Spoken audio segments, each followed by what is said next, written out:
Salut l'équipe, aujourd'hui on se retrouve pour des pronostics de dimanche. Hier je vous ai posté une vidéo spécifiquement sur la Ligue 1, donc si ça vous intéresse n'hésitez pas à la voir et on passe directement aux pronostics de cette journée. Et on commence avec le premier match, Osasuna contre Retafe. Les locaux font un très bon début de saison, ils comptabilisent 4 victoires en 5 matchs avec pour seule défaite une petite défaite contre Betis 1-0. Retafe au contraire a eu du mal à obtenir sa première victoire, ce qu'ils ont fini par faire le week-end dernier contre la Sociedad 2-1. Ici nous voyons plutôt une victoire des locaux vu les difficultés de Retafe à l'extérieur. Ensuite Udinese Inter, ici un contre-favori, donc la confiance forcément elle est un petit peu moindre. Udinese est l'équipe surprise de cette saison, ils arrivent à se mêler au haut du tableau et ils viennent d'écraser la Roma 4-0. Leur avantage également les locaux, en plus qui auront le temps de bien se préparer, au contraire de l'Inter qui a joué en plein milieu de la semaine.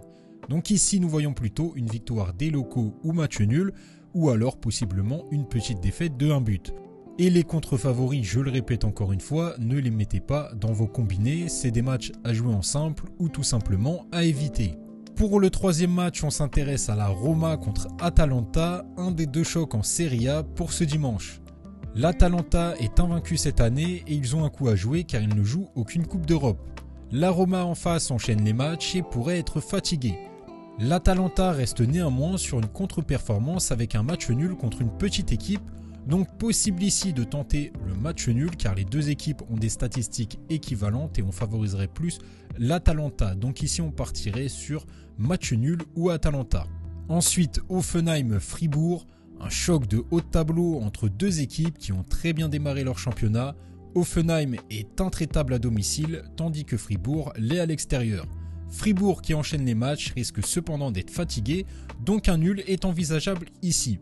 Donc ici nous voyons plus un match nul en sec. Ensuite le Betis Séville contre Gérone. Les locaux font un très bon début de saison avec une défaite uniquement contre le Real. Attention toutefois à Gérone qui est une équipe accrocheuse et qui prend très peu de buts, surtout que le Betis a déjà joué ce jeudi, donc une courte victoire est probable. Ici nous voyons plutôt une victoire du Betis Séville. Et dernier match, Villarreal contre Séville. Face à Séville qui est vraiment très moyen en ce début d'année, Villarreal très en forme malgré son jour de récupération en moins, devrait gagner contre une équipe qui a du mal défensivement. Ici nous voyons plutôt une victoire de Villarreal. Et on se retrouve prochainement pour des nouvelles vidéos.